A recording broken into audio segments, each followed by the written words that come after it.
Welcome to Daily Wisdom, Walking the Path with the Buddha, a podcast shared by David Roylance. This podcast is dedicated to guiding you to completely eliminate the discontent mind and the suffering it causes by attaining enlightenment. Learn and practice the teachings of Gotama Buddha that will guide you to fully attain a peaceful, calm, serene, and content mind with joy. To support this podcast, visit patreon.com/support Buddha or visit buddhadailywisdom.com, where you will discover a full range of courses, retreats, and online learning resources to assist you on the path to enlightenment. Now, here's our teacher to share more.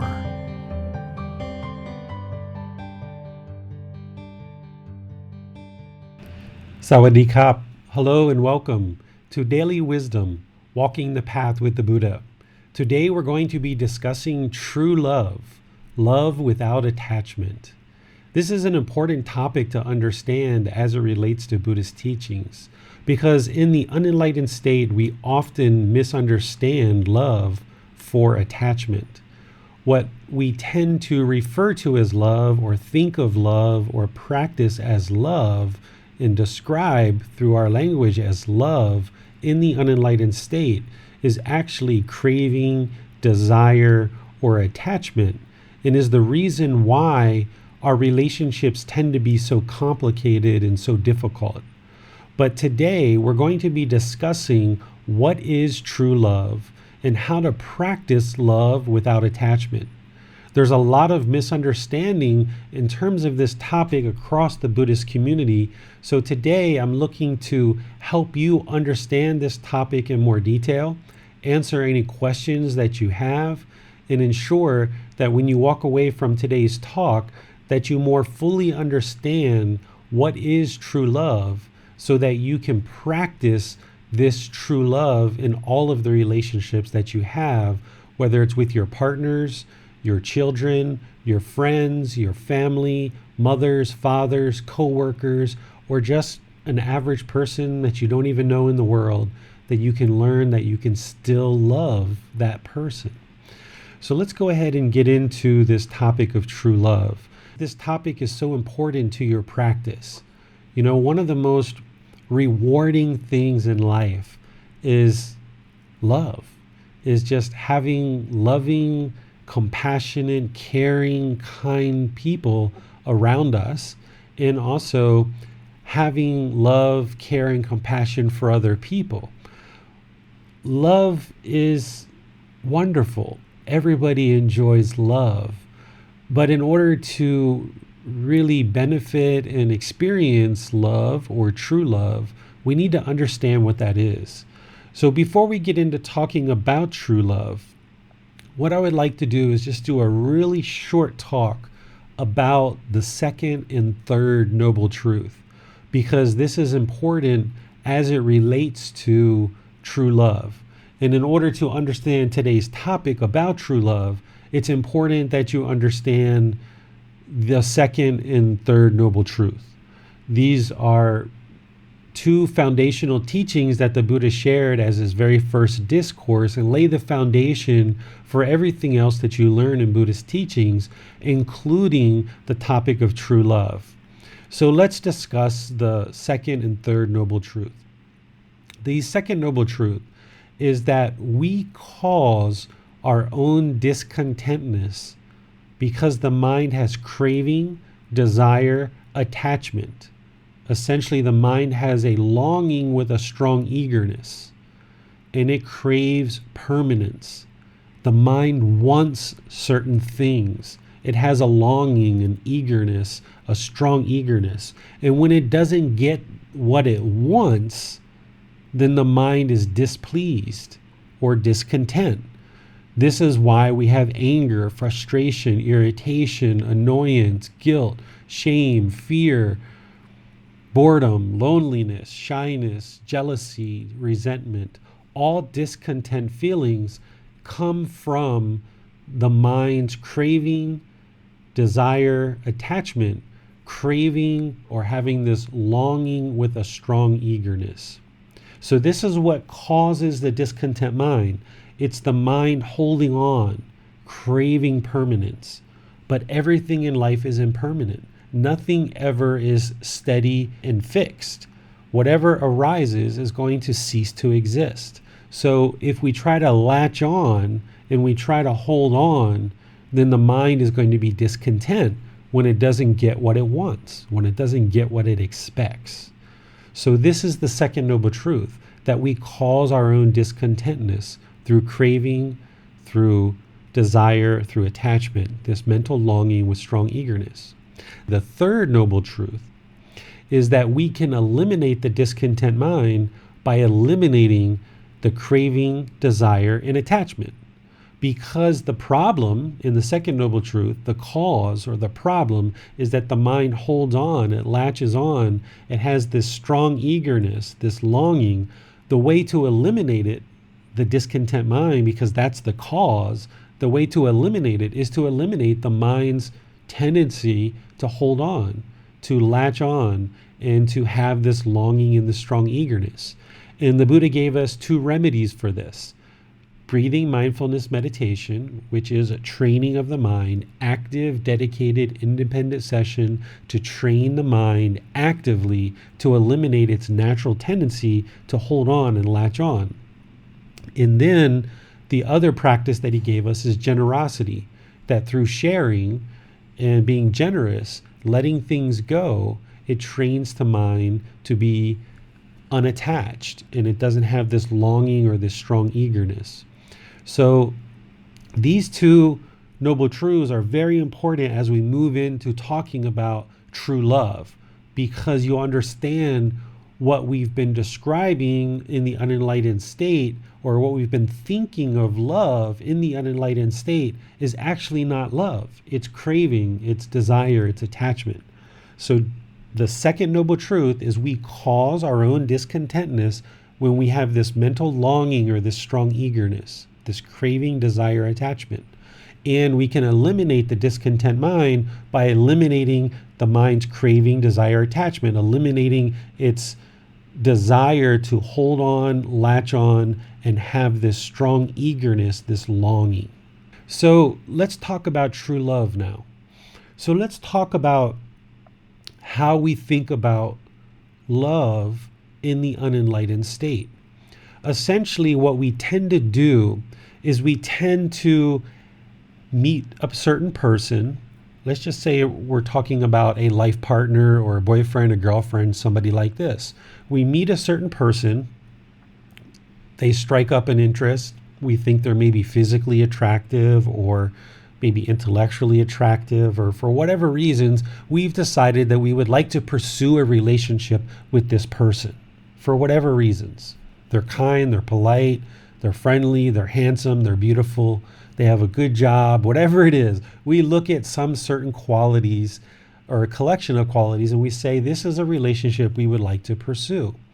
So we start to get to know this person. We talk on the phone, we chat online, we look at their Facebook pages, we go out to the movies, we have some coffee, we maybe go to the park, we do all these different things, and everything at the beginning of the relationship is absolutely wonderful.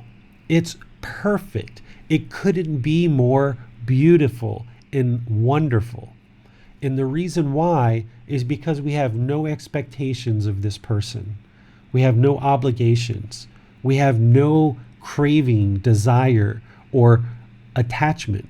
We don't have this longing with a strong eagerness. We're just interested in getting to know the person. And things are perfect. Okay? There's no discontentness because there is no craving, desire, or attachment. But then, as the relationship continues, we have more and more pleasant experiences. We hear certain things that are pleasing to us. The person maybe gives us gifts. We go out and have pleasant experiences. We're around our friends. We have pleasant experiences. There's certain things that we really enjoy about the relationship. And these pleasant feelings of happiness, excitement, elation. Oh my goodness, he called me or she called me. All this happiness, this excitement, this elation, we base those feelings, those pleasant feelings, off of certain conditions that happen that this other person did. But these situations are impermanent. They don't last forever. But eventually this person does enough things that we say, I'm in love. I'm absolutely in love with this person. And you may even tell them or tell your friends or tell your family, I love this person. I have fallen in love. Okay?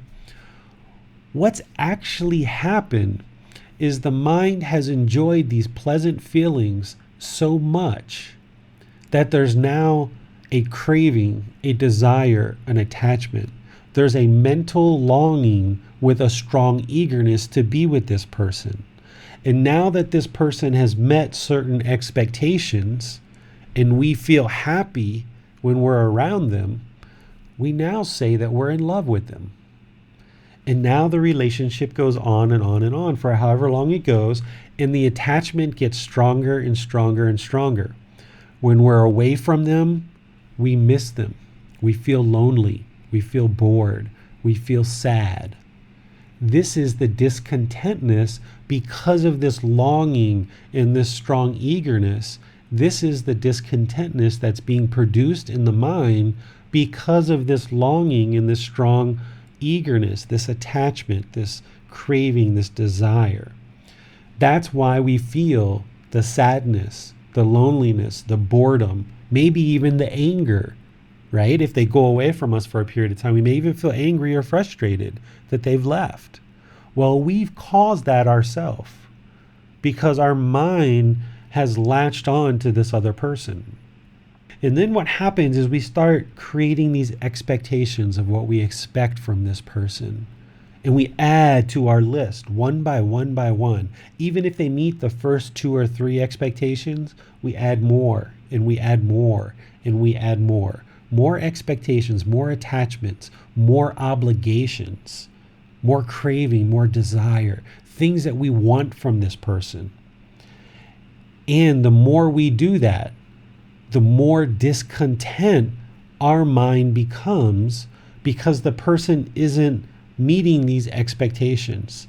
They're not meeting all of these obligations that we've set out for them. And how could they? Because everyone is human. They're just a normal, average person. And we form these expectations and obligations in the mind, and people don't know what they are. And even if they knew what they were, they wouldn't be able to fulfill them to perfection the way that we have it in our mind that they need to do that. And we have in our mind that they need to fulfill these expectations in a certain way. And if they don't fulfill enough of these expectations in accordance with what we desire and we crave, if they don't fulfill these expectations in accordance to how we expect them to be fulfilled, then we say, I don't love you anymore. I have fallen out of love with you. Well, what has happened is this person is no longer meeting your expectations. This person is no longer fulfilling what you've determined they need to do in order to earn your love. But it's not love. It's attachment, it's craving, it's mental longing and desire, attachment, where we've essentially sabotaged the relationship. Because we've added on all of these different things that we expect of these other person that they couldn't humanly fulfill, we've essentially sabotaged the relationship.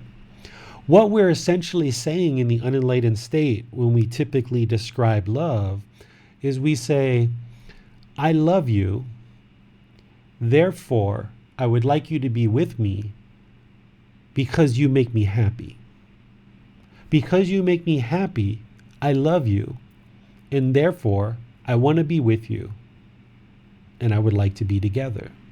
But this is not love. This is selfishness.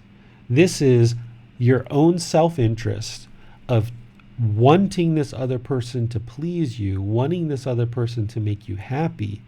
And when they meet your expectations, you bring them in closer and you say, okay, now I love this person.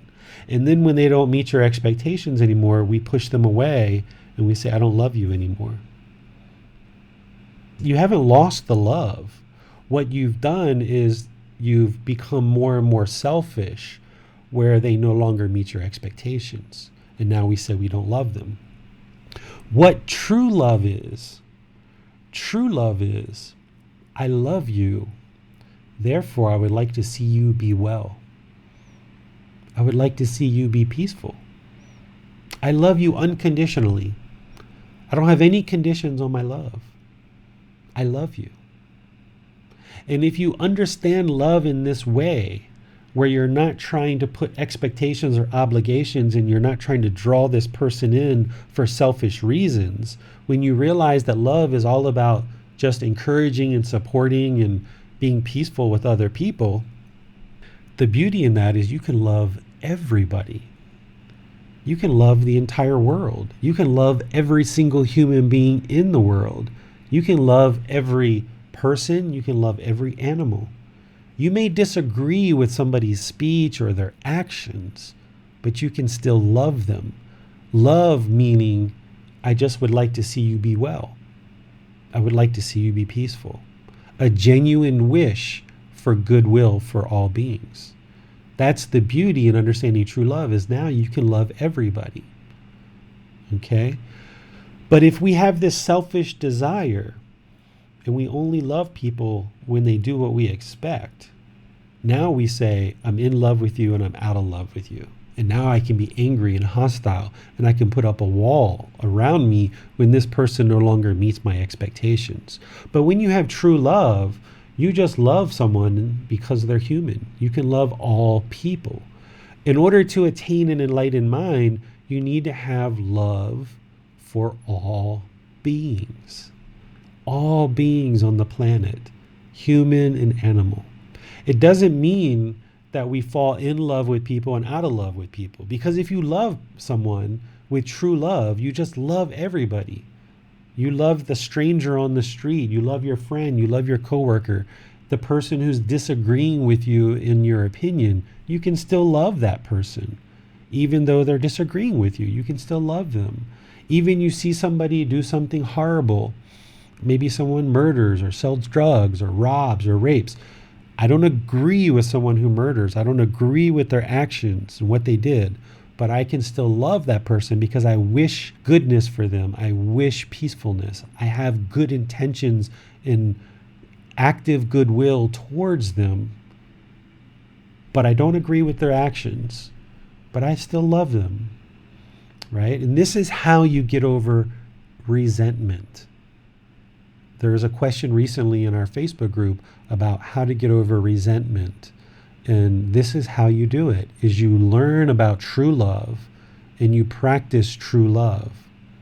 And when you have true love, you don't fall in love and out of love with people. You may choose to end a relationship because it's not working out for any number of reasons, but you can still love the person. And this is why you can have a husband and a wife or a man and a woman who maybe have a child together and they choose to separate, but they can still love each other. They may be disagreeing. They may not be able to figure out how to have a peaceful and content relationship together, but they can still love each other. They can still wish for each other to be well. And they don't teach the kid to hate each other. They can actually still love and they can still get along and wish each other goodwill and peacefulness. So let me pause here and see what questions, if any, that we have. What it sounds like Helen is asking and Max is asking, and even expanding it out broader because a lot of people experience this, is what we call heartbreak or heartache, where you've been in a particular relationship and it has ended and you feel like now maybe it ended on bad terms, or for any number of reasons, and now the mind is still discontent. It's still sad or angry or frustrated or irritated. It still longs for this other person. And this is essentially what heartbreak or heartache is that the mind, it has nothing to do with the heart, because the heart is just a physical organ, right? But we call it a heartache, and I understand why, because the heart sometimes has palpitations and it literally feels like it's hurting, but it actually is coming from the mind. What it is the mind has this mental longing and this strong eagerness for this relationship, for this other person.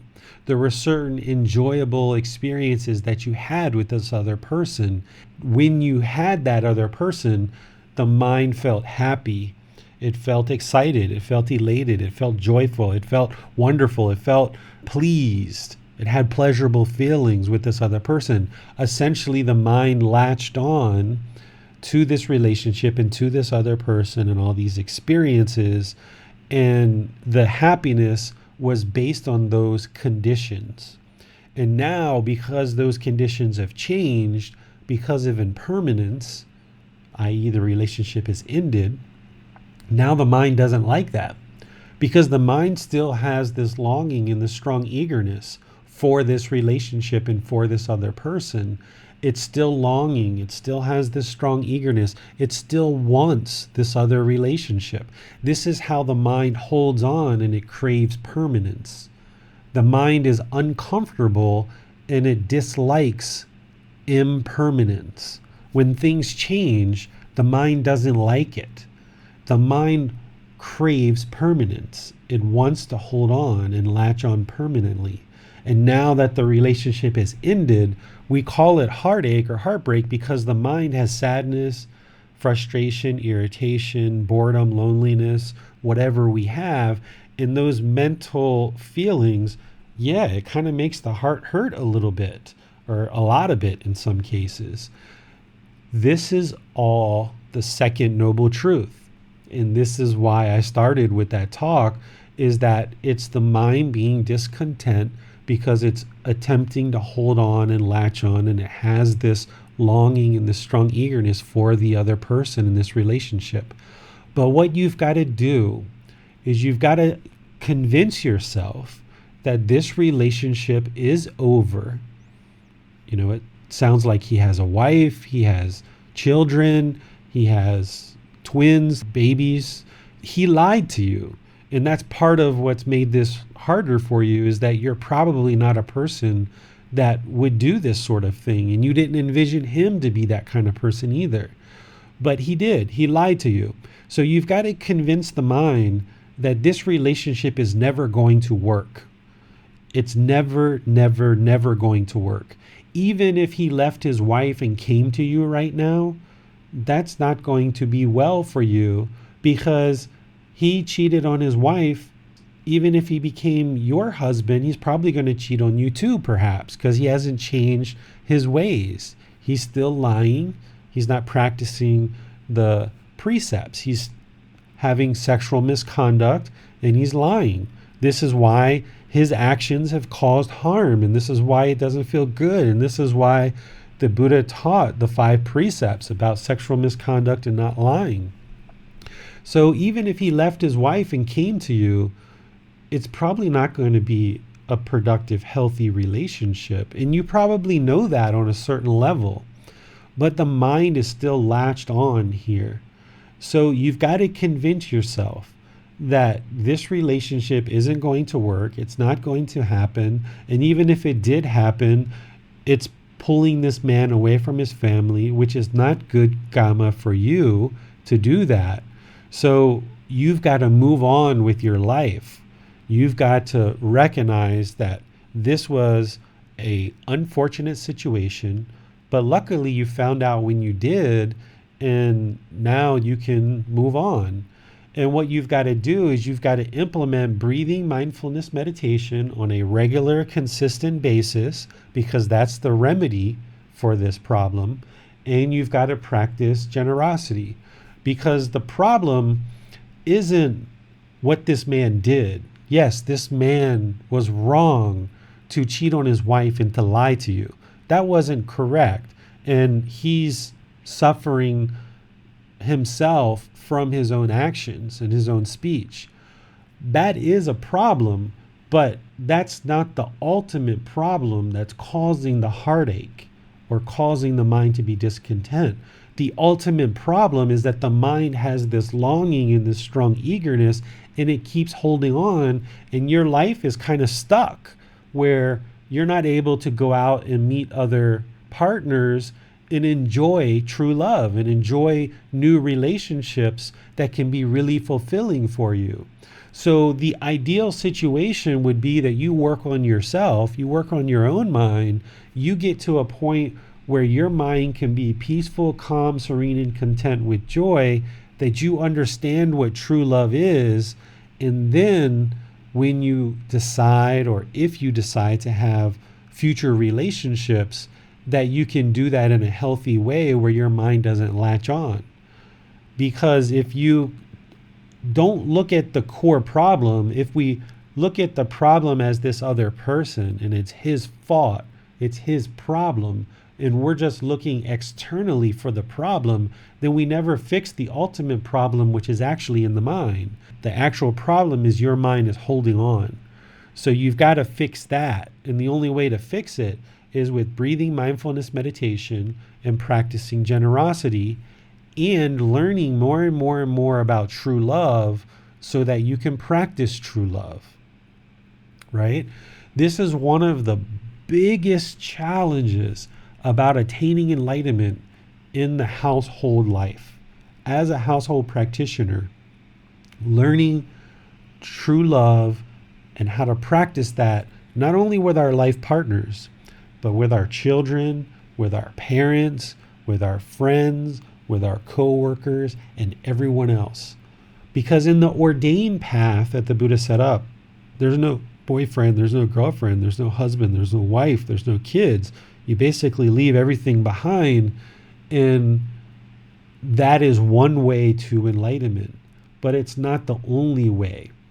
Some people think that you have to give up your life partners, you have to give up your children in order to attain enlightenment. And that's false. It's not correct. You can attain enlightenment while having life partners and children and relatives and these things, but you have to really understand the Four Noble Truths very, very closely and practice them very closely. You have to understand the Eightfold Path very, very closely and practice it very closely. You need to understand the 5 precepts very closely, practice them very closely, and make sure that anybody that you involve in your life is also practicing those 5 precepts very closely, or else there's going to be harm.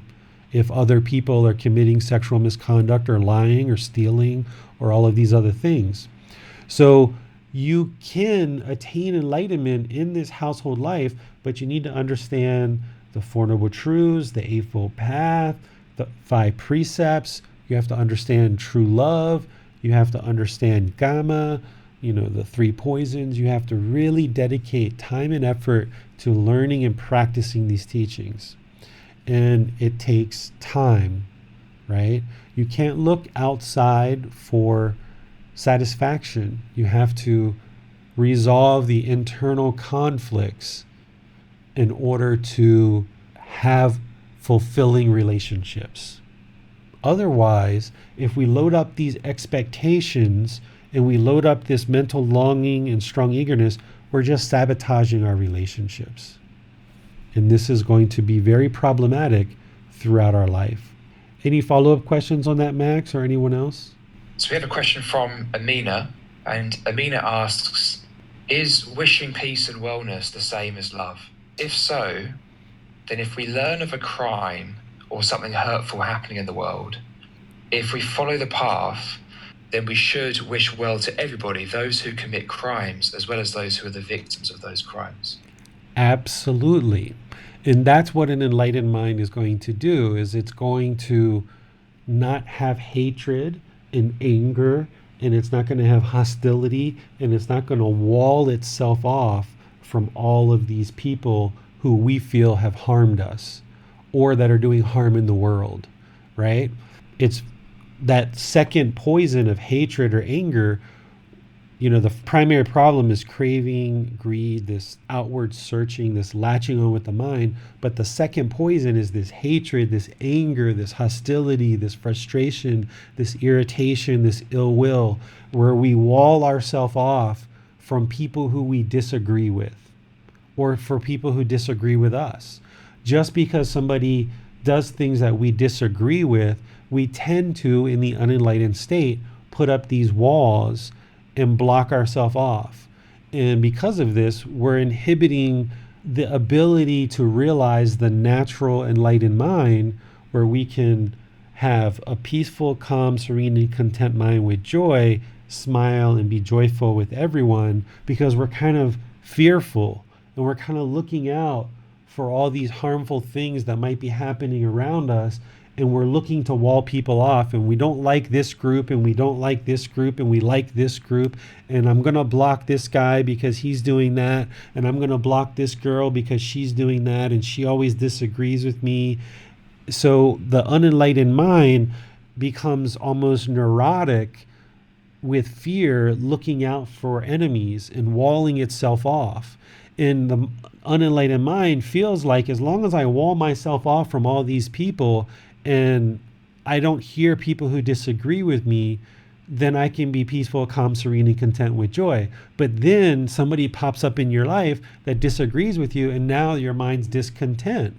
So what an enlightened mind is going to do is practice true love, eliminating this hatred, this anger, this ill will, where even if people do things that we disagree with, either their intentions, speech, or actions are disagreeable to us, we're still going to just understand that that's them.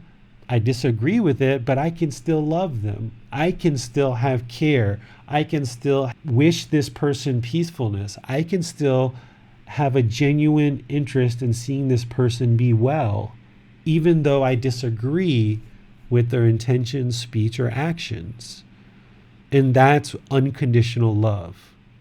And that's where you need to move the mind to, whether it's your partner, your children, your parents, your friends, your coworkers, the strangers on the street, anybody you see, all beings. You need to have a genuine wish for peacefulness, a genuine wish for them to be well. Doesn't mean you have to go around and tell everybody that this is how you feel, but inside the mind, you need to cultivate this genuine wish for goodness for all beings, even if they disagree with us, or we disagree with them, or that we disagree with their speech or actions, because not everyone's going to do what we find pleasing, right? This is the unenlightened mind. We have certain expectations, we have certain criteria in our mind that we say, if somebody meets these expectations and they meet these obligations, then I will love you because I agree with you and you agree with me. You're meeting all my expectations. We can be friends. I love you. You're a good person. But then something changes because everything's impermanent. Now this person's not meeting all of our expectations or obligations. We've either changed or they've changed.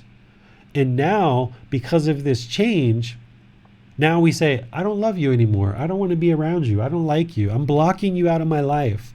I don't want to be around you, right?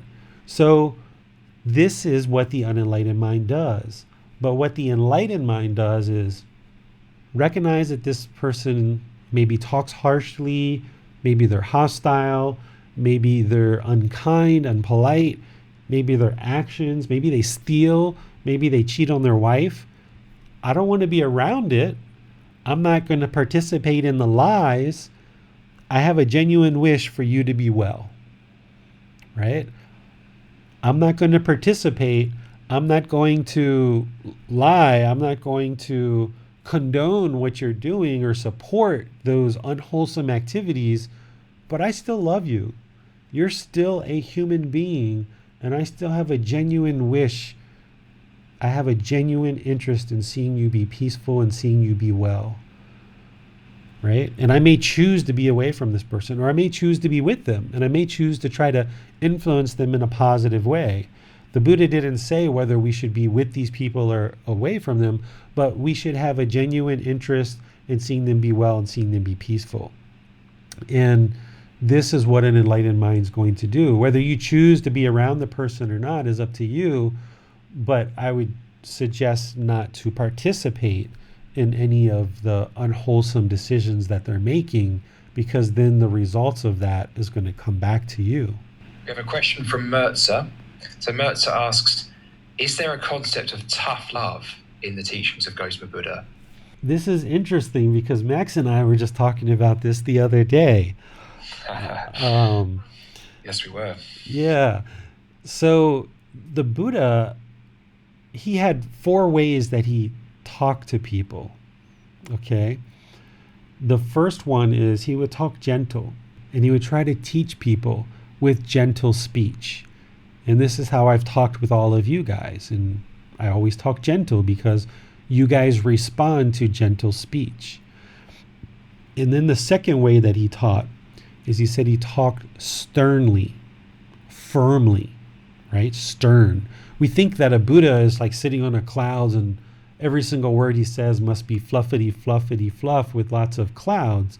But in his teachings, he says, if someone doesn't respond to gentle instruction and gentle teaching, he speaks sternly, firmly, right? And then he says, if somebody doesn't respond to that, perhaps they're the kind of person that needs to sometimes speak gentle with them and sometimes speak sternly. And he said some people respond to that, okay? So gentle speech, everybody understands what gentle speech is. Stern speech, speak stern. Bailan, that's my son. Bailan, your mom and dad has been teaching you not to lie, and you just lied. We don't want any lies in this house. Stop lying. This is stern. This is firm. But notice, it's still with loving kindness. It still is the 5 factors, right? It's still at the right time. It's still true. It's still gentle to a certain degree, right? It's firm, but it's gentle. It's beneficial. It's with a mind of loving kindness. Bailan, no stealing. You took your mom's mobile phone. We've talked about this 3 times previously. And those 3 times, I spoke gentle with you.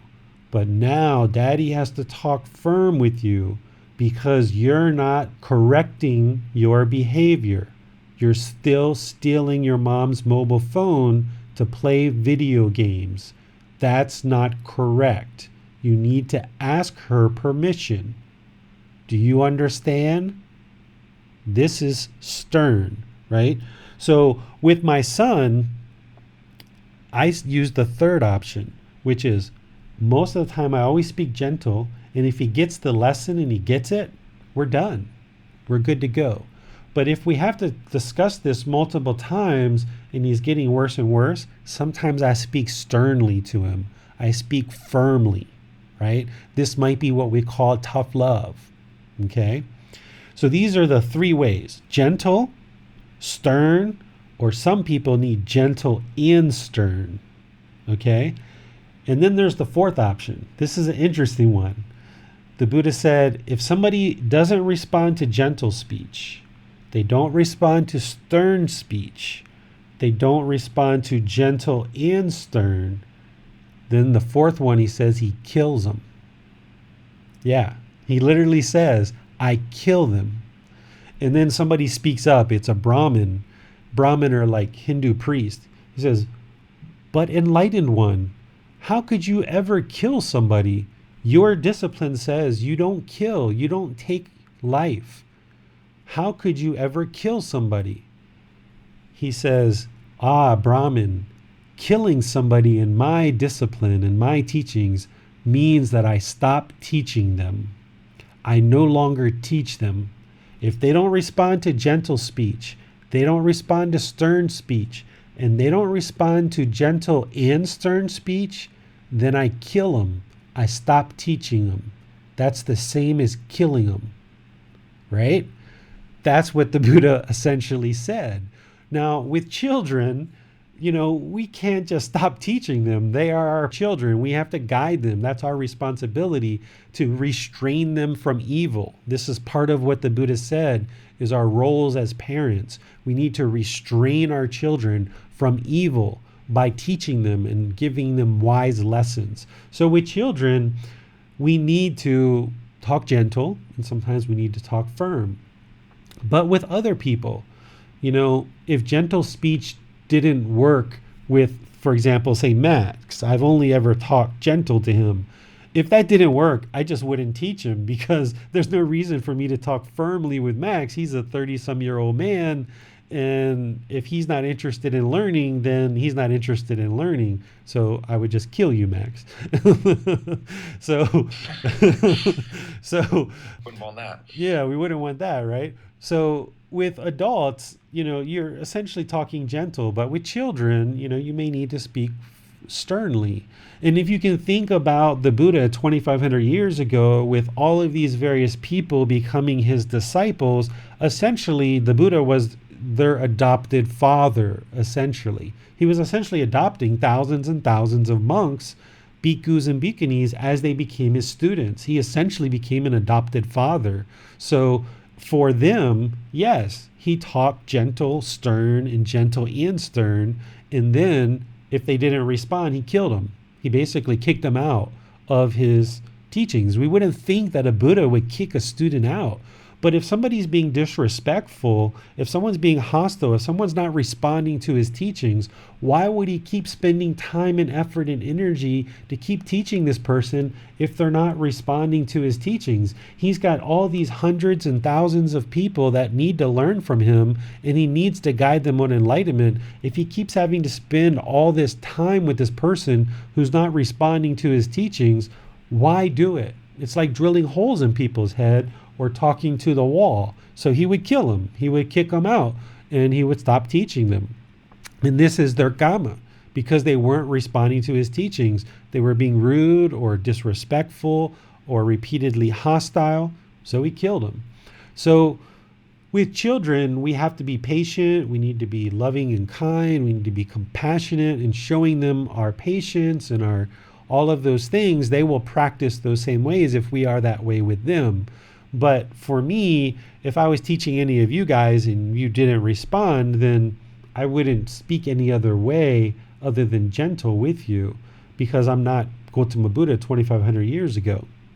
With that said, you have to make your choices of how you speak, because stern speech doesn't mean hostile and aggressive. It doesn't mean hurtful speech.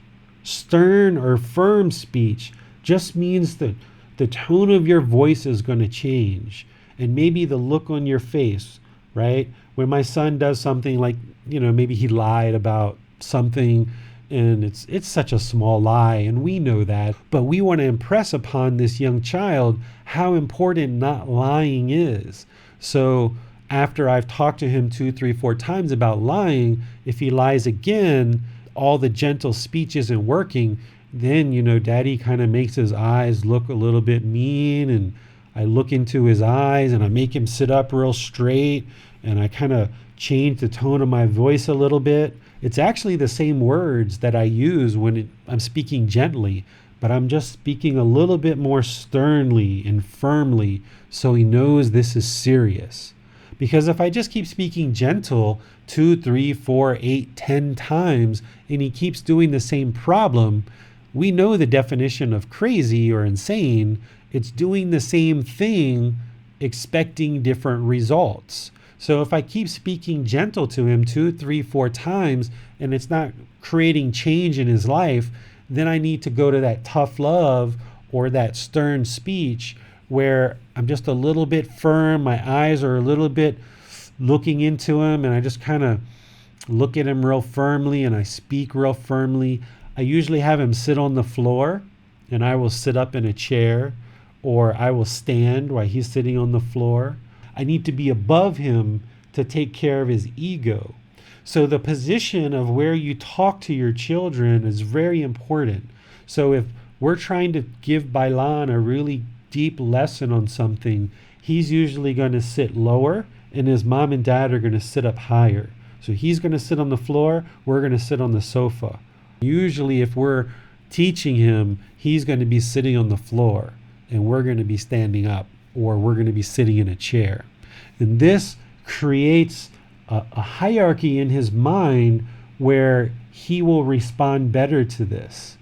Whereas if he's sitting in a chair and I'm sitting on the floor and I'm trying to teach him and I'm looking up to him, it doesn't have the same effect as if he's looking up to me and I'm looking down to him. Even if everything's fine and I'm speaking gently and speaking, very gently, then he's still going to be low and I'm going to be high. This is very important in the mind of the child, that they receive learning and lessons from their parents in this way. It's very, very important. Now, sometimes, I'm driving in a car and he's over there and we're just talking about light stuff.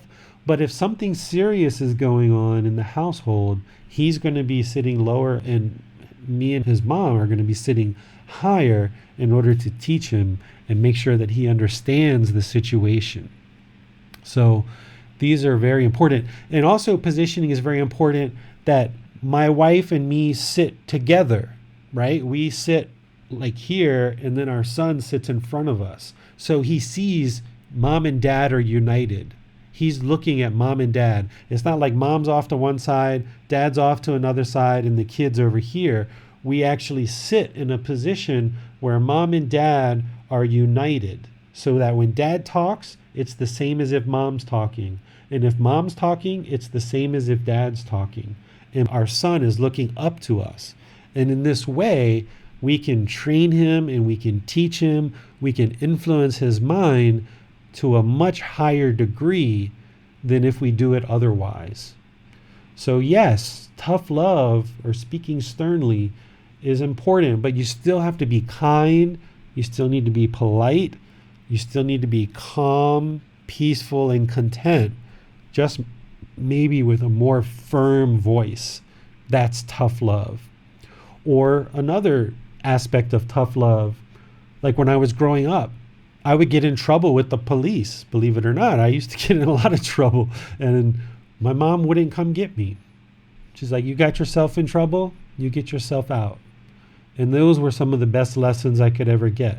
Now, the first or second time, she came and got me, and she came and talked to me and tried to understand. But after that, you got yourself in trouble, you get yourself out. And those were some of the best lessons, because sometimes when we keep showing up and we keep doing the same thing, the child thinks, okay, every time I get in trouble, my mom's going to come take care of the problem and I'm out of here. And the child never deals with its own karma. It never deals with the results of its decisions. So by my mom coming to get me the first or second time, showing love, showing kindness, showing compassion, she showed that. But then the third, fourth, fifth, and so on, what I learned very quickly is every time I get in trouble, I'm going to have to deal with it. Nobody else is going to deal with it for me. And that made me more wise. That helped me to get out of trouble, is because I learned every time I get in trouble, I'm going to have a big boatload of things to deal with, and nobody's coming to help me. I'm in this on my own. So that's another aspect of tough love, is letting children or people deal with their own problems. Maybe you help the first or second time, but after that, you keep helping. Sometimes it's not going to have the good result. Maybe you help a day or two or three later. Once they come home, you can have talks with them, you can help them and guide them and give them guidance. So you have to choose for yourself what's the right way for you to apply learning and lessons, but do it in an unattached way. Whereas if my mom was attached to me and she had this longing and this strong eagerness, and every time I got in trouble, she was right there to protect me. She was right there to help me. If she was doing this, then every time she does that, her attachment is actually going to cause problems for her because she feels sad or lonely or frustrated, but it's also going to have problems for me because every time she protects me, I never learn to deal with my own problems. And what we're doing as parents is we are essentially preparing our children to make really good decisions because we can't be with our children all the time. So our goal isn't to make all the decisions for our children so that they will have a good life. That's attachment. That's not love. That's not true love. If we're making all the decisions for our children, then they never learn how to make decisions for themselves, and therefore they never see the results of their decision. So what we need to do as parents is learn how to be unattached, where whatever the outcome is, that's the outcome, and we train our children to make really good decisions for their life, and then they get to deal with the results of those decisions. So at 7.5 years old, my son makes certain decisions on his own, and sometimes we ask him to tell us what those decisions are before he actually makes them. And if they're good decisions and we know they're good decisions, we're like, oh, that's great, go forward. But if his decision isn't quite good, then we'll tell him, we think you need to think about that a little bit more before you make that decision. And some things you ought to think about is you might want to think about this, you might want to think about this, you might want to think about this, and then come back to us when you have some other thoughts, right? And this is a way of not being attached. This is allowing each person to conduct their life in whatever way they need. So slowly, since he was first born, we're slowly allowing him to make bigger and bigger and bigger decisions as he's showing us that his wisdom is improving and he's gaining more and more wisdom. He's able to make bigger and bigger and bigger decisions. But we're unattached to that, and we're allowing him to reap the rewards or experience the unwholesome karma associated with whatever decisions he makes. So to me, this is kind of like what I would call tough love. I have a question, David. So for someone who isn't practicing right view and isn't understanding that they cause their own discontentedness, there may be more of a tendency to avoid people that we just find unwholesome, we don't like. Even if we know their behavior is unwholesome, we go, we don't like that, stay away. You mentioned earlier about like blocking on Facebook, for example. However, if we are practicing right view, we are taking responsibility, what are the kinds of circumstances where we may still choose to walk away from a relationship or even cut contact? You mentioned earlier about one of the styles of speech being that a Buddha or a teacher would say, kill them, cut them off. Mm-hmm. But as lay people, what are the circumstances where that might be the right option? I mean, you have to make these decisions for yourself, right? Because there isn't kind of like, if this happens in the relationship, if that happens in the relationship, if this happens in the relationship.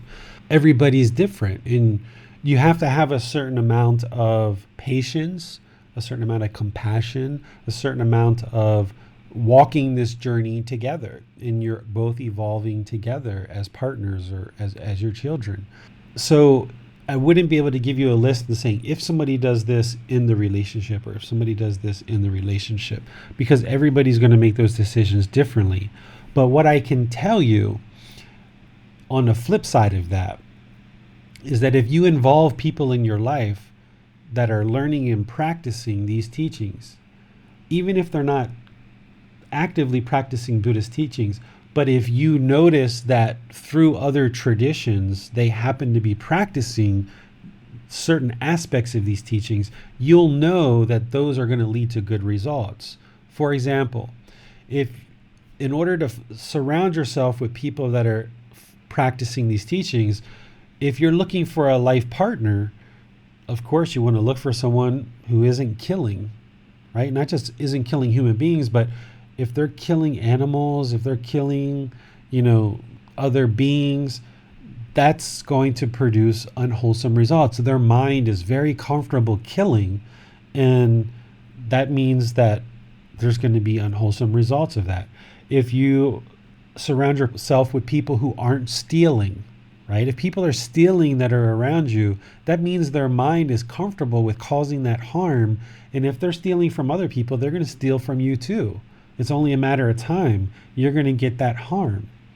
Surround yourself with people that aren't committing sexual misconduct, that are loyal to their partners. I forget who asked the question about the partner who committed sexual misconduct. They weren't aware of it. And then once they became aware of it, whatever happened. But, that causes a lot of harm. And if we surround ourselves with people who are loyal, who are trustworthy, who are faithful, you're going to have more wholesome relationships with those people because they're making better decisions. If you surround yourself with people who aren't lying, right? If you find that friends of yours or coworkers of yours or partners, if you catch them in repeated lies, this is very problematic, even if it's little tiny lies, right?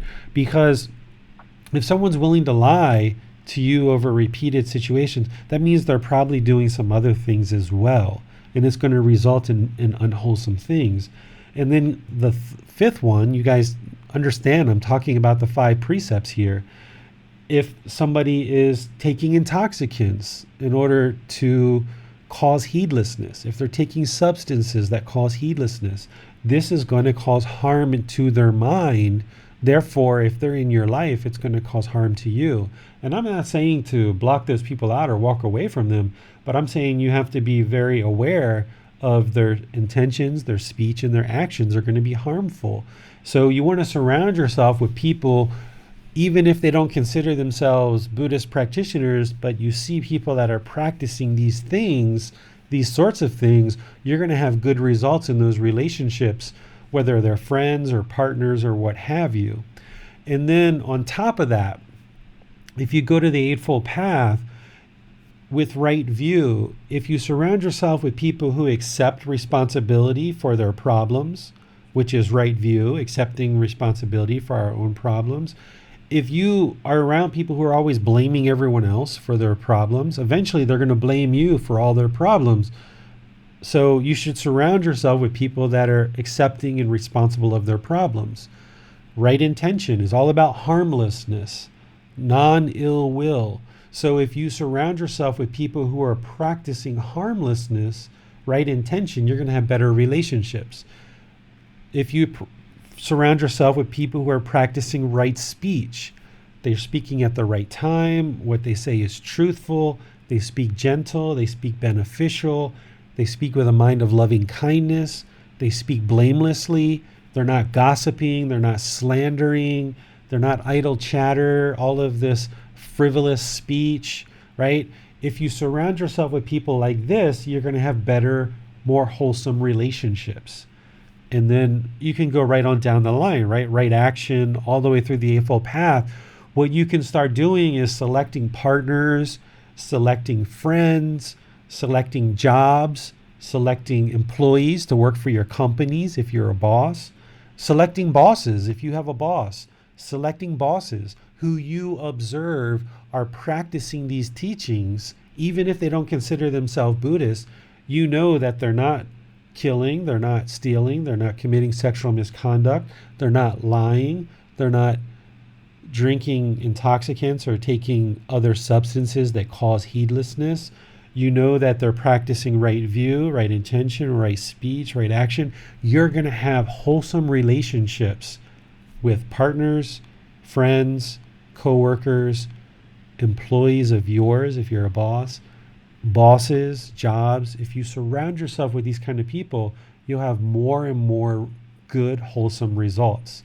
If you're around people that have lots of ego or arrogance, you know what that feels like. That's not going to be very good. If you're around people who are trying to force their views on you, trying to force their opinions, always trying to get you to do what they want you to do.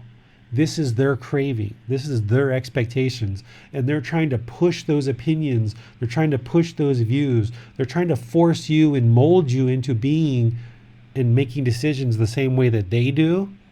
That's their craving.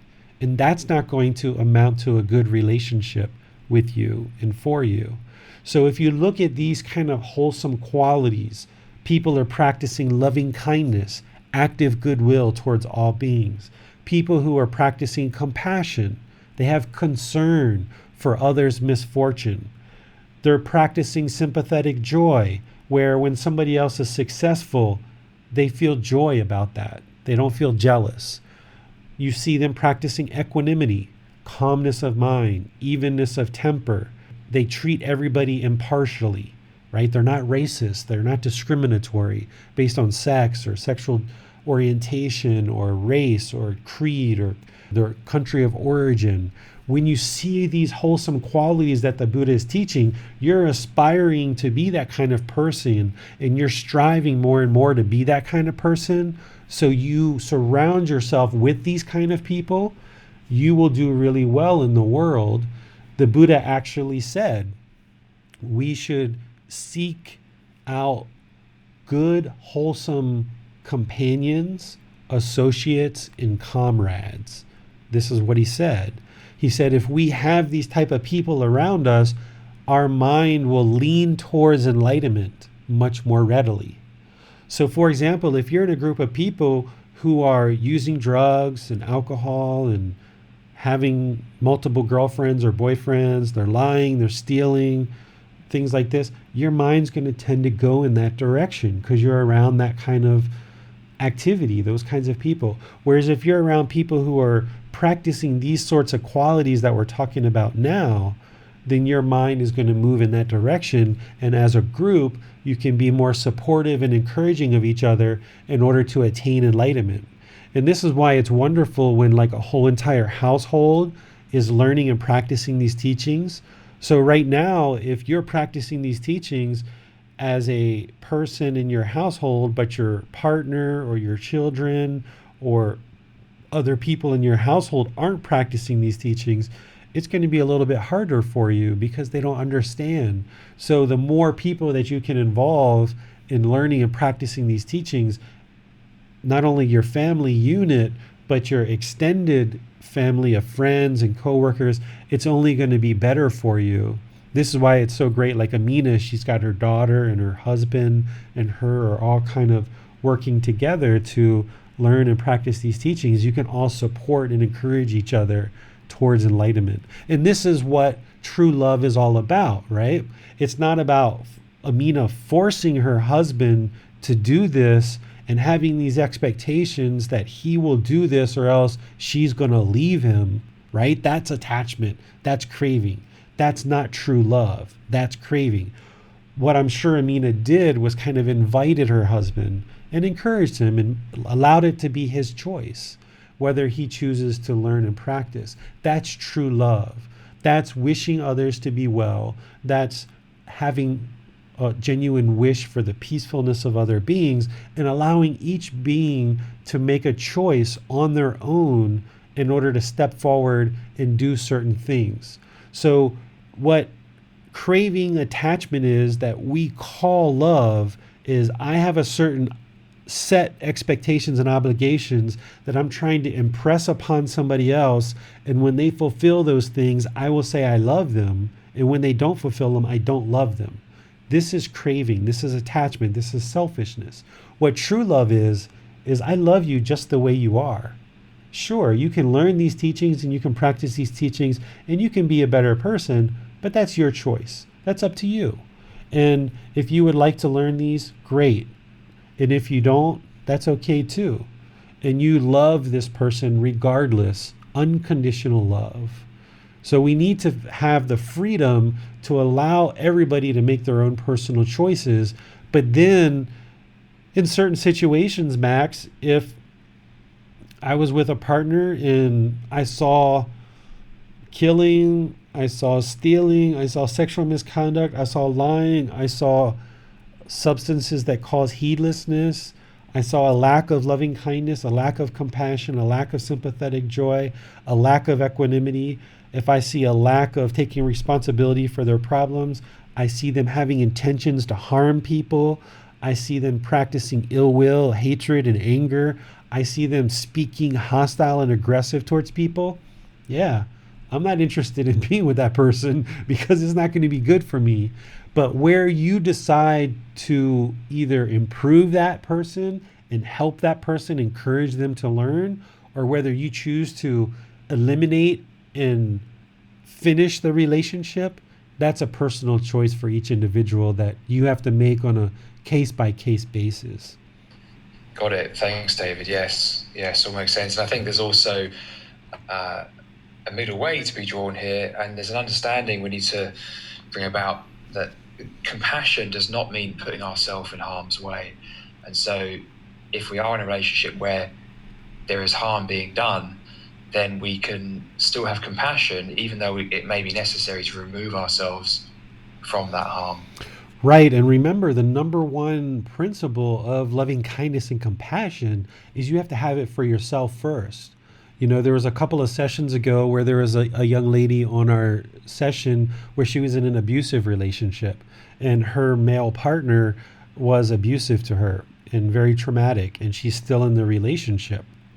And what you have to do is you have to have loving kindness and compassion for yourself first. You can't ever have active goodwill in concern for others' misfortune for others without having it for yourself first. It's like I can't buy somebody food if I don't have money for myself first. So I can't have active goodwill and love other people if you don't have love for yourself first. So you need to practice self-love, not conceited, not arrogant, not selfish love, but you need to have self-love. You need to forgive yourself when you make a mistake. You need to forgive yourself when things don't go well. You need to forgive yourself and not judge yourself. By loving yourself, by having loving kindness and compassion and having true love for yourself and getting in touch with what that truly is, then you're more likely to practice that with other people. Whereas if you hate yourself, you have negative view of yourself, you have negative self-talk, you're always judging yourself, you're always putting yourself down, you're always thinking negatively about yourself, you're going to do that to other people too, most likely. You know, if you're judging yourself, you're going to judge other people. So you've got to improve that inner dialogue, that self-talk. You got to improve that and make sure that that is coming from a place of true love, where you have a genuine interest in seeing yourself be peaceful and seeing yourself be well. And by cultivating that for yourself, you can then expand that out and have it for other people as well. Okay, David, no more questions at the moment. Okay, I have something that I would like to share with you. I would like to move our discussion from this talk of kind of like partners and children. I would like to move our talk of true love towards parents, our parents specifically, okay? Because this is a challenge in Western culture. A lot of times there's a lot of resentment and hurtful feelings from our parents. And we tend to not just have expectations and obligations for our romantic partners and our life partners and our children, but we tend to have these expectations and obligations for our parents. And when they don't meet our expectations, we think they're bad parents. We think they haven't shown enough love to us. When in reality, we might just be walling them off too. We might just be having ill will or hatred or anger, frustration towards our parents. So this teaching of true love, it doesn't just apply to life partners where we need to love openly and unconditionally, but it applies to our parents too. Because what we have to remember is that perfect life partner, that perfect child, that perfect parent, it only exists in our mind. It doesn't exist. That perfect partner that you have in your mind that you're looking for, it doesn't exist. It only exists in the mind.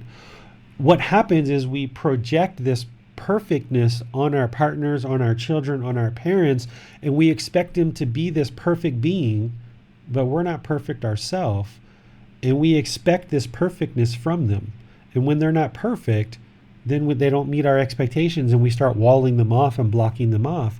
And this leads to a lot of problems and hostility and tension in relationships with parents. And what we have to realize is that our parents are imperfect people, just like us. Our parents are imperfect people. They're not perfect.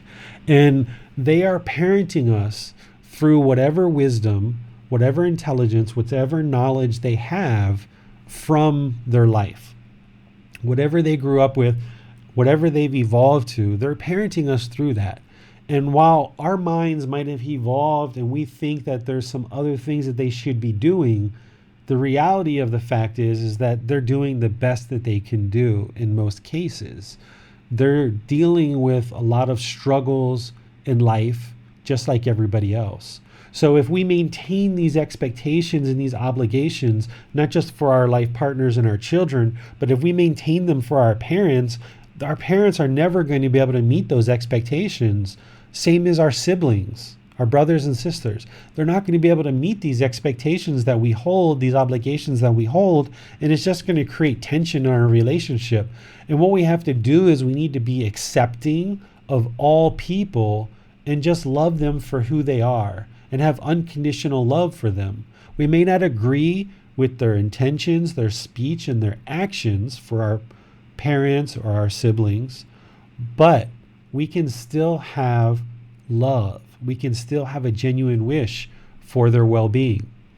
This is very, very important that we don't cut off our family ties, that we stay open and loving. It doesn't mean you have to go to every single family event. It doesn't mean that you have to be around them all the time. It doesn't mean you even have to call them. But in your mind, you need to be of the thinking that if this person needed my help, I would help them. Or if this person called me up and would like to talk, sure, I'll talk with them. Because if you put a wall or a barrier between you and these other people, it's not going to turn out with good results. And the Buddha gave us a really good teaching on this that I would like to read to you guys and help you understand how important parents really are. Because remember, parents are the ones who brought us into this world. In this human realm, this is the absolute best time, the best realm to attain enlightenment. So attaining this human birth is like the best thing that we could ever have, is to have this human birth with the opportunity to attain enlightenment. Because in the lower realms, it's impossible to attain enlightenment. In the upper realm of heaven, it's not as likely because beings are pretty complacent. So the two people who gave us birth, no matter how we feel about them, no matter what they've done to us, they at least gave us this birth. They at least gave us this human life by them coming together. So the Buddha gives us teachings on this about how we should consider our parents. And I think it's very powerful. It's got a couple of paragraphs, so I'm going to be reading for a while, but I think it's very important that you guys hear this. It's in chapter 14 if you've already read the chapter, but for those of you guys that haven't, I'm just going to read it for you. It's titled, Repaying One's Mother and Father. Bhikkhus, there are two persons that cannot easily be repaid. What two? One's mother and father. Even if one should carry about one's mother on one shoulder and one's father on the other shoulder, while doing so, you have a lifespan of 100 years. Basically, you carry your parents on your shoulders for 100 years. Live for 100 years.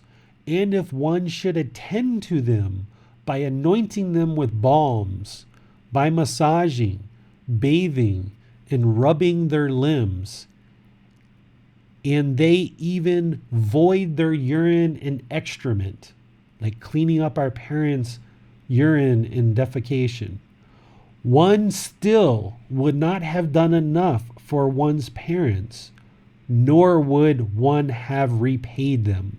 This is the first paragraph. So if we carry our parents on our shoulders for 100 years, we massage them with balms, we bathe them, we rub their limbs, we clean up their urine and their poop, we still haven't done enough to repay our parents for giving us this human birth. It continues. Even if one were to establish one's parents as supreme lords and rulers over this great earth, abounding in the seven treasures. Okay, so if we put our parents in a position where they're ruling over the entire earth and they have amazing amount of wealth, and we've given this wealth to our parents, one still would not have done enough for one's parents, nor would one have repaid them, right? So if we establish them as this great ruler with all this riches, we still haven't done enough for our parents. For what reason? Here it is. One line. It sums it all up. Parents are of great help to their children. They bring them up, feed them, and show them the world. Whether it's your parents, your biological parents, adopted parents, grandparents, aunts, uncles, some other caregivers, it takes a lot of work to feed and clothe and bring up a child and show them the world and give them wisdom and knowledge. It's a lot of work. So if you're 30 years old, if you're 20 years old, if you're 50 years old right now, you are where you are as a human being and self-sustainable because there were people who provided you food, clothing, education, supplies, shelter, medical care. All of these things were provided to you, and other people worked extremely hard to give this to you and give you the wisdom, show you the world, right? So this is why we are needing to be very aware of this relationship of our caregivers and our parents. So the parents are of great help to their children. They bring them up, feed them, and show them the world. Okay? Now this is the Buddha saying we have all this debt of gratitude that we need to understand because of what our parents have done for us. Now he goes into this last paragraph of what if a parent doesn't do that? This is where his teachings are very deep and very profound. And this is where I think for Western culture, we tend to kind of maybe see this, right? And this teaching is helpful. He says, but bhikkhus, if when one's parents lacks faith, one encourages, settles, and establishes them in faith. Faith is confidence. If they don't have confidence, you encourage them and settle them and try to establish them in confidence to confidently learn and practice these teachings. When one's parents are immoral, your parents are having sex with multiple people, they're using drugs or alcohol, they're lying, they're stealing, they're racist, they're harmful to people. When one's parents are immoral, one encourages, settles, and establishes them in virtuous behavior, right? So we need to kind of guide them and help them see what virtuous behavior is. If when one's parents are miserly, meaning they're stingy, they're kind of holding on selfishly, they're craving, one encourages, settles, and establishes them in generosity. Help teach them generosity. One of the best ways to teach them generosity is being generous to them. If when one's parents are unwise, when someone is unwise in the Buddhist teachings, it means they're not practicing his teachings. They're not practicing loving kindness, compassion, sympathetic joy, equanimity. They're not practicing the 5 precepts. They're not practicing right view, right intention, right speech, right action. So if one's parents are unwise, they're not practicing these good, wholesome teachings, one encourages, settles, and establishes them in wisdom, meaning you share the teachings with them. Give them a book. Maybe show them a little bit better way. Instead of being discriminatory, maybe show them a better way, right? My grandparents grew up in the 1920s and 30s and 40s. And when I was around them early in life, there was still a lot of discrimination towards African American people. I was growing up in the 70s and 80s. I would hear things from my grandparents sometimes that bothered me about them being discriminatory towards people with dark skin, not just African Americans, but Asians as well, because my grandfather was in World War II. He killed Japanese soldiers, right? So when I heard those things from my grandparents, I would very politely and kindly try to help them see a better way. And sometimes it worked and sometimes it didn't, but they never got angry at me because I always did it in a kind and polite way. Okay? So when one's parents are unwise, one encourages, settles, and establishes them in wisdom. Share good wisdom with them. Do it in a humble way. He says, in such a way, one has done enough for one's parents, repaid them, and done more than enough for them. So if you've carried them on your shoulders for 100 years, if you've bathed them, rubbed their limbs, cleaned their pee and their poop, you've given them this ruling over the land, you've given them all of these riches, that's not enough, because that's just stuff on the surface. You've just rubbed their limbs, you just gave them money. What the Buddha is saying here is if our parents are unwise, teach them, guide them. Sometimes the roles have to reverse a little bit. Maybe the children actually learn these teachings before the parents. In our case, with my wife and I, we've learned these teachings well ahead of our son, and we're able to guide him and help him and able to establish him in wisdom. But my wife's parents and my parents never learned these teachings. So we need to teach them and guide them as well. The roles kind of reverse a little bit. But with a child, you heard me say my son sits on the floor, we sit up higher, we, talking to make sure that he understands what these lessons are.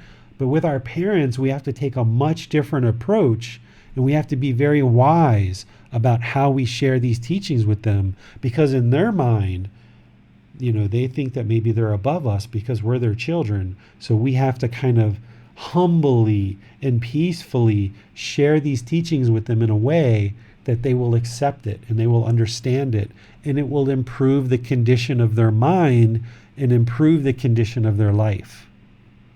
So if we're attached to our parents and we have this craving and this yearning, and we have all these expectations of them, and we're trying to forcefully do things to them or for them, it's not going to work.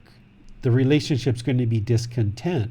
But if we realize that they need to gradually learn, then we can lightly, politely, humbly share these teachings with them without being attached to the outcome, and realize that even after sharing these 2 or 3 or 4 times, they still might not improve their life, but at least we tried.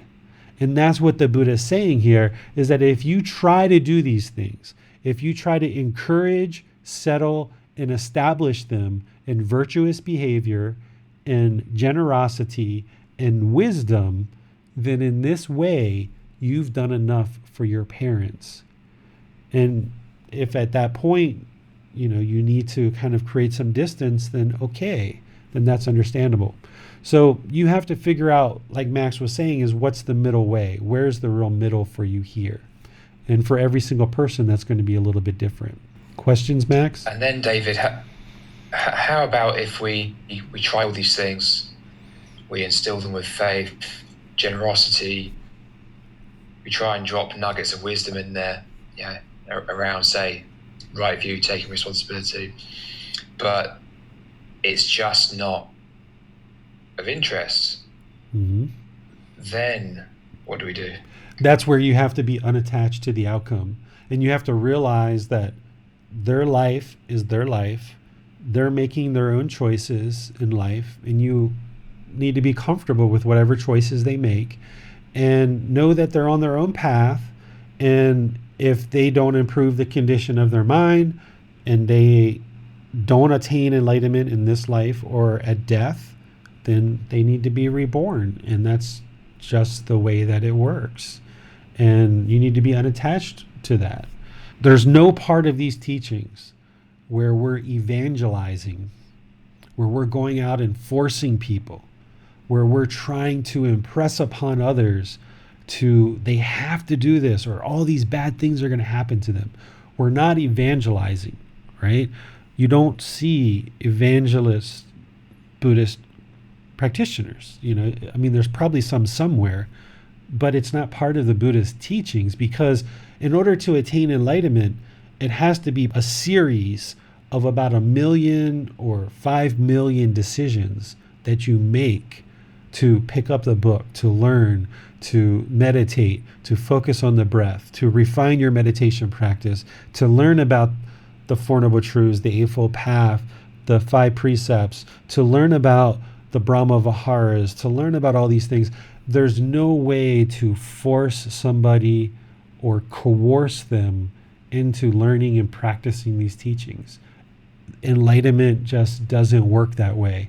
So don't even start out that way. Just politely and kindly offer suggestions, encourage them, settle and establish. Just attempt to influence. And if it doesn't work, then ultimately, you just know it's not going to work. And, you should still love them. You should still have a genuine wish for their goodness, for their peacefulness, for them to be well, but realize that they've made the choice that they're going to continue to be racist, for example, right? And I would say that early in life, I knew that my grandparents were racist. I knew this based on the way that they talked. Because of the quality of time that I spent with my grandmother, I was able to slowly move her to a point where she stopped being that way. I was able to influence her. But my grandfather was very different. He was a Marine. He grew up in a different world than us. And again, he killed Asian people in World War II. I got to a point where I just knew, okay, he's just going to always be that way. But interesting enough, he got diagnosed with cancer, and over 2.5 years, he was trying to fight that. Towards the end of his life, the last 6 months or so, at that time I was dating an Asian woman, he invited us to his house, and he was adamantly against it. He was adamantly against me dating an Asian woman. But at the end of his life, he invited us to his house. We sat down on the sofa. We talked with him. He had his oxygen in. He was obviously dying. By the time we were done the conversation, he looked us in the eyes and he said, "I'm very happy for you guys. It's nice to see that you guys are together, and I want you guys to know that I wish you well. I wish you all the best in life." So if I would have stayed attached all those years and tried to push and force my grandfather to see that his racism isn't good, I tried to influence him different times in life, but I didn't force and push. If I would have forced and pushed with craving, my mind would be discontent. But by just letting him walk his own path, eventually, by the time he met his death, he accepted it and he acknowledged that all people are human beings. My sister has 2 children from an African American man, and he was adamantly against that. He was adamant to the point where he wouldn't even allow the children or my sister in his house anymore. He wouldn't be around those children. But by the time that he got closer and closer to his death, he started accepting them into his house, inviting them to his house. He would sit with them. He knew he was dying. And this is how natural death leans towards enlightenment. This was something we were talking about in the group this week, is how natural death leans towards enlightenment. These fetters and all these teachings that the Buddha shared, as someone reaches closer and closer to natural death, they tend to fall away, and people tend to lean towards enlightenment at natural death. But if you learn these teachings well ahead of time, then you can actually attain enlightenment before death and enjoy the results all the way until death. But in this particular situation, I didn't force Max. I didn't keep going. I didn't keep craving and trying to convince him. I just, okay, that's the way he's going to be, then that's just the way he's going to be. I'm going to still love him anyway. He's my grandfather. He's teaching me a lot of things. I will just love him anyway. And on his own path, he figured it out. So if we have in our mind, if we have craving, if we have expectations, and I want granddad to be here, and just because it's in my mind and I've evolved to here, I want granddad to be there with me, then that craving of trying to push him and push him and push him is going to cause me to be discontent. So by eliminating the expectations of I want everybody to be here at my level of consciousness where I am, and we just gradually allow it to happen on its own, you're oftentimes surprised that that will happen without your involvement whatsoever. That's great. Thanks, David. And another thing we discussed on topic was that, of course, our own practice is always top priority, because if we're not practicing, then how can we hope to help another person? And simply by being around other people, if we are practicing well, then that will have an influence on them. Exactly. And also that we don't actually know what is best for other people. That's right. You know, in terms of the individual choices, but if we can practice well, then maybe we can equip them to make better decisions for themselves. That's a good point, Max. Where the problem comes in, where we sabotage our relationships, is we think that whatever in our mind, whatever expectations or obligations we have in our mind, we think that that's the way everybody should be.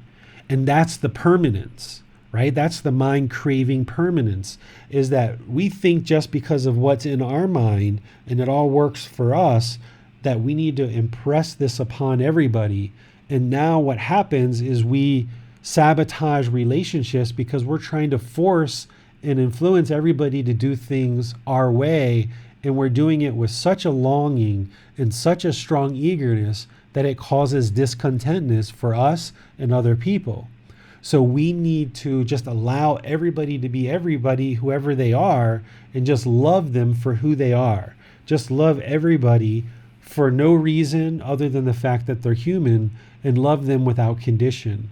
And by doing this, what you're going to realize is that your relationships can blossom. Because if you're in a relationship where you're not trying to force your ways on other people and they're not trying to force their ways on you, then you can be more peaceful and loving in the relationship. Everybody can do whatever they feel comfortable with.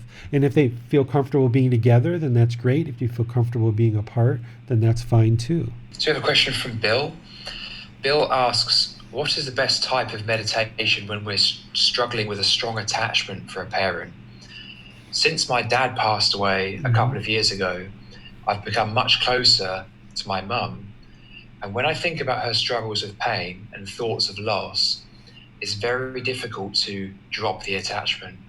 When I try this, I feel like I'm suddenly a robot who doesn't feel, doesn't care. What is the middle way to feel? Well, I've talked with Bill a few times about his attachment with his mom, and that's a common thing, right? That's one of the hardest attachments for most people to get over, is attachment to their mom. Like the Buddha said, I mean, we're such debt of gratitude. And in terms of our parental figures, who did more, the dad or the mom? Well, we grew inside this woman's stomach and kicked and screamed and did all kinds of things. And most mothers, I mean, they just really do amazing things for us as a mother.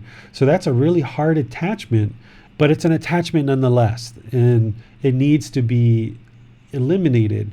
You can still have care, you can still have compassion, you can still have a relationship, but you have to eliminate this mental longing and this strong eagerness with your mom or your dad or anybody else.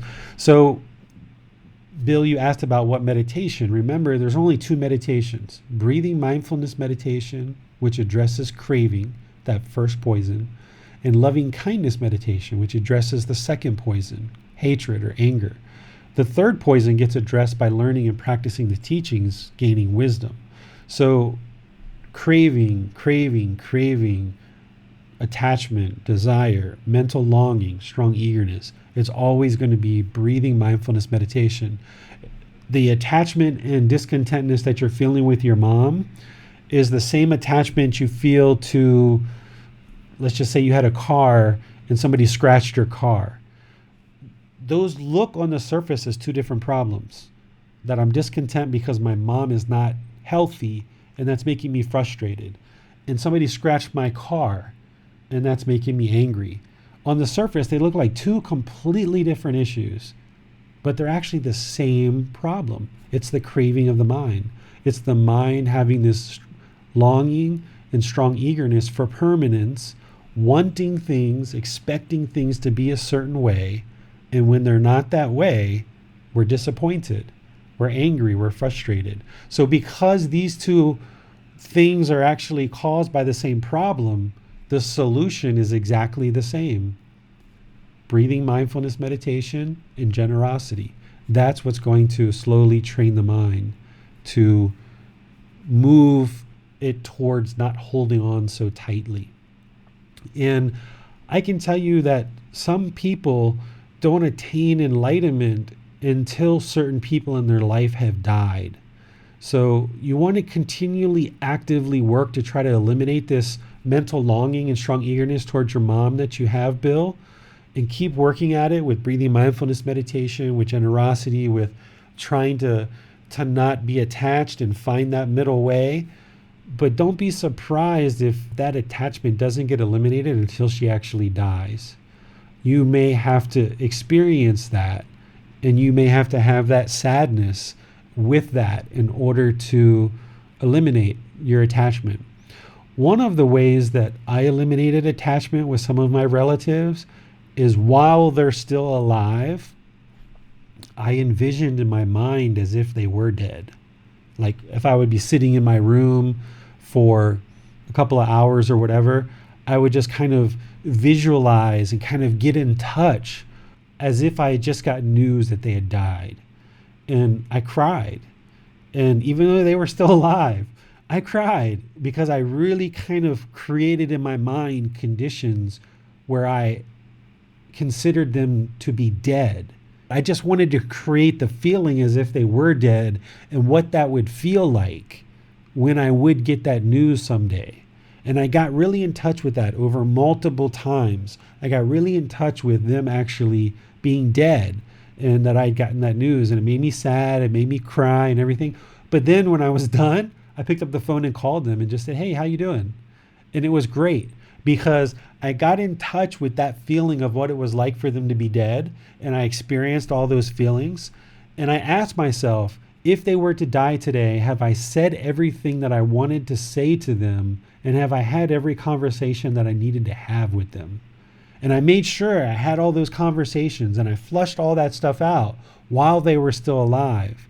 And now with all of everybody in my life, whether it's my wife, my son, my grandmother who's still alive, my sister, my dad, all these people who are still alive, if any of them died right now, I wouldn't have any sadness. I wouldn't have any discontentness. I still love them. I still have a genuine wish for them to be peaceful and them to be well, but I wouldn't cry, because crying and grief and sadness, this is all discontentness. I would just appreciate the time that we've had together in this life together, and I would appreciate the time that we've had. But the way that I got to that is I envisioned them to be dead.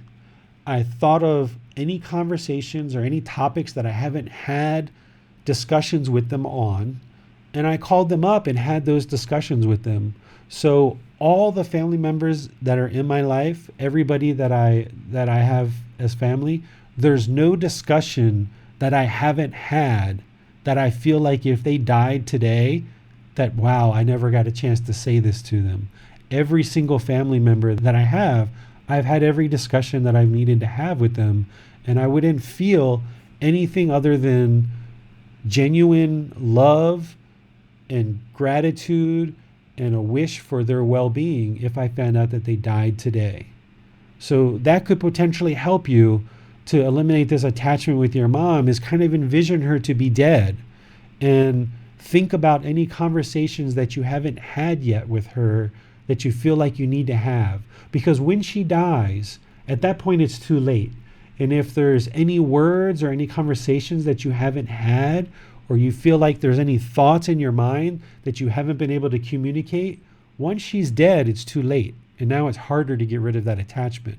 But while she's alive, think through anything that you haven't said to her, any conversations you haven't had, and make sure you get all of that out so that on the day that she does die, there's nothing else that you would have said to her. You have nothing else to say because you've said everything that you wanted to say.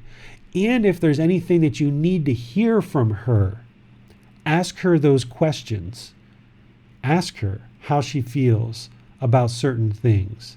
So when she dies, make sure that you've already had everything that you've wanted to say to her and any questions that you are curious about with her. Ask her. Ask her. I had questions of whether my mom or dad actually loved me at certain times of my life, and my grandparents too. And I asked them, I just want to ask you, Grandma, do you really love me? Right? And because my family, they didn't really tell each other they love each other. I grew up in that kind of household where we never told each other that we love each other. So I kind of doubted whether my family loved me at different times in my life. So before they died, I asked them, and I also told them that I love them, because that's not something that we ever did in our household. So I wanted to make sure that all my family relatives, they know that I love them, and also that I heard from them that they love me, so that my mind wasn't longing or having a strong eagerness. So evaluate your mind and see what things you need to say to your mom and what things you need to hear from your mom before she dies. So that way when she dies, you can just be appreciative, have gratitude, and wish her well. There's nothing else that the mind is longing for or having a strong eagerness for. And this goes for all relationships, not just our mom, but all relationships. You should live each day as if it's the last time you're going to see this person. And then any extra time that you get, it's like a bonus. So just live your life each day as if this is the last time you're ever going to see this person. So don't argue. Don't complain. Don't have hostility. Just live each day like it's the last time you're ever going to see them or hear from them. And just be joyful and let people know you love them. And have those conversations that you need to have, things you need to share or things you need to hear from them. This is great, and this all really builds on the first part of your talk today, really about not having expectations of others, not craving others to behave in a certain way. If we do that with our parents, then cultivating all these wholesome states becomes a lot easier. Yes, exactly. Yeah, okay, so we have a question from Mirza. So Mirza asks, in the Siga Levada Sutta, there's a duty for a child to his parents, or her parents, to keep up the lineage and tradition of my family. Does this mean a child should perform the rituals of one's inherited tradition if that causes less trauma for the parents? Mirza also says the context is for one who is not born in a culture that embraces the teachings of the Buddha. Okay, so what this particular part is talking about is the Buddha talks about ministering in the 6 directions, and he gives kind of like 5 things that parents should do for their children and 5 things that the children should do for their parents.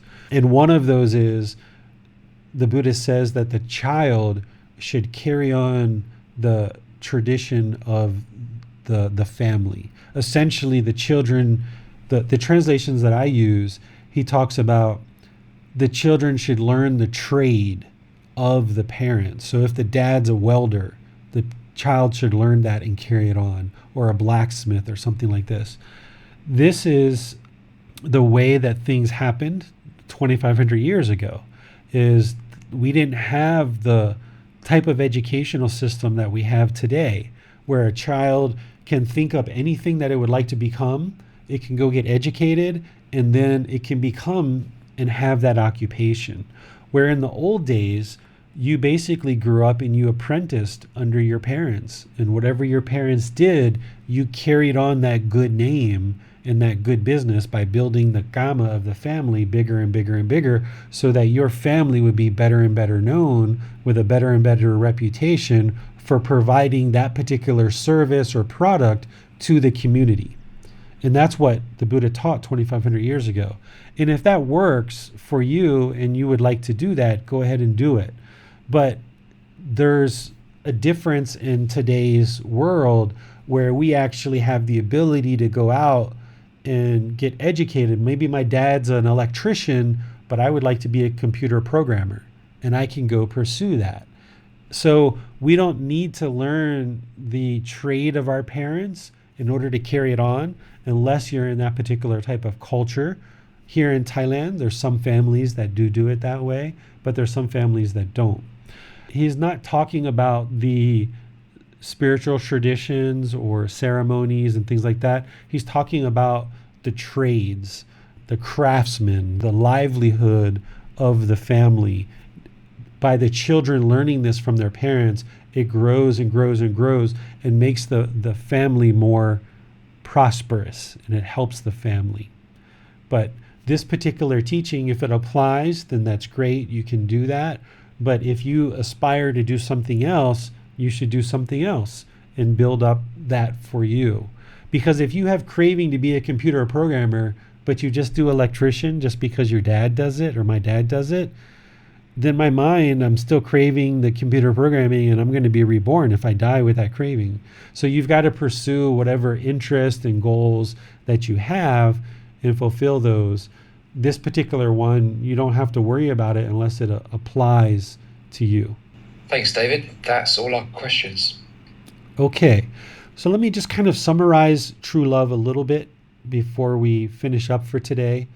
What true love is just loving people as they are. It's that simple, just loving people as they are. Not trying to impress upon people to meet our expectations, not trying to force people through our own obligations, not trying to take certain things that are in our mind and forcing other people to do them, and we only love them if they fulfill these expectations. That's not love. That's selfishness.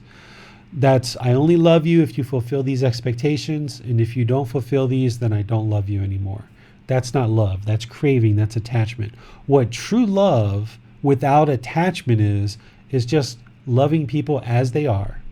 Just loving people as they are, and allowing each person to be their own person, and not trying to force them into being any particular way, allowing them to walk whatever way that they walk. One of the things that I said to my wife when my son was in her stomach, because we knew he was a boy, is I said, if my son is born and he decides that he would like to love another man and he would like to have a same-sex relationship, I'm completely fine with that. I love him regardless. And my wife said, yeah, I feel the same way.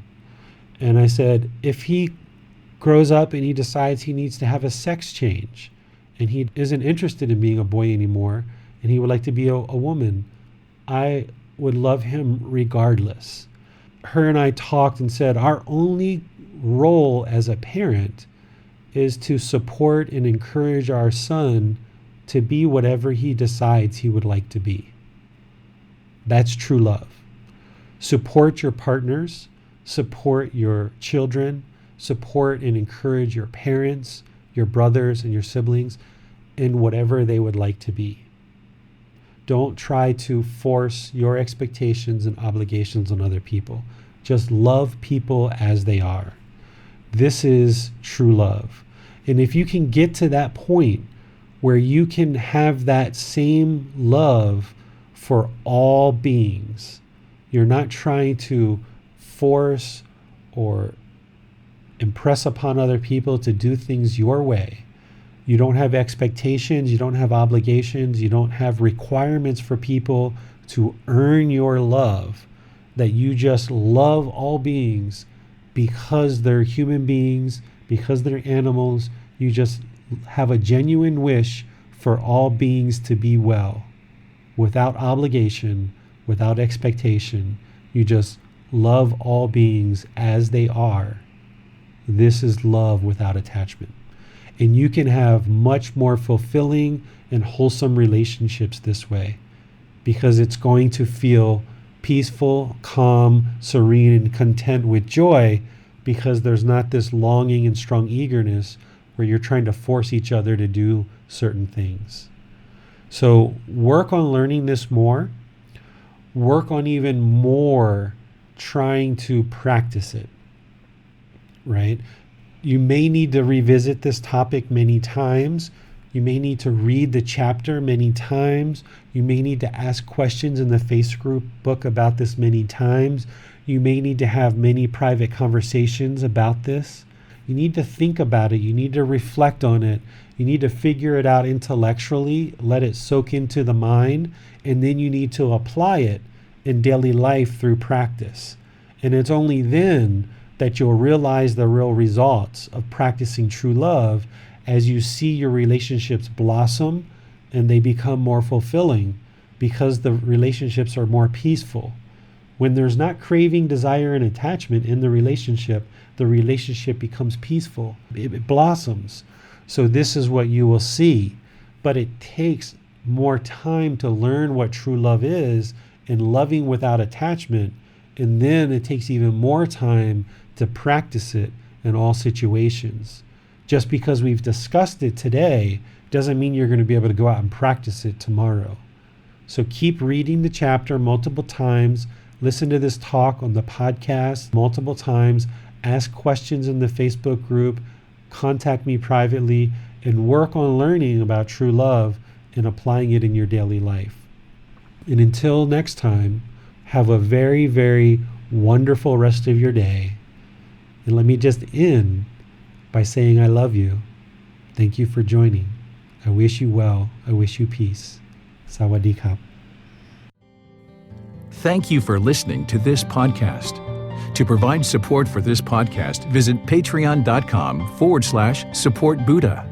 To access more teachings, visit buddhadailywisdom.com. There, you will discover a full range of courses, retreats, and online resources to assist you on the path to enlightenment. Remember to establish a daily, consistent meditation practice, along with learning and practicing these teachings. A well-developed meditation practice is the foundation in which to train the mind to attain enlightenment.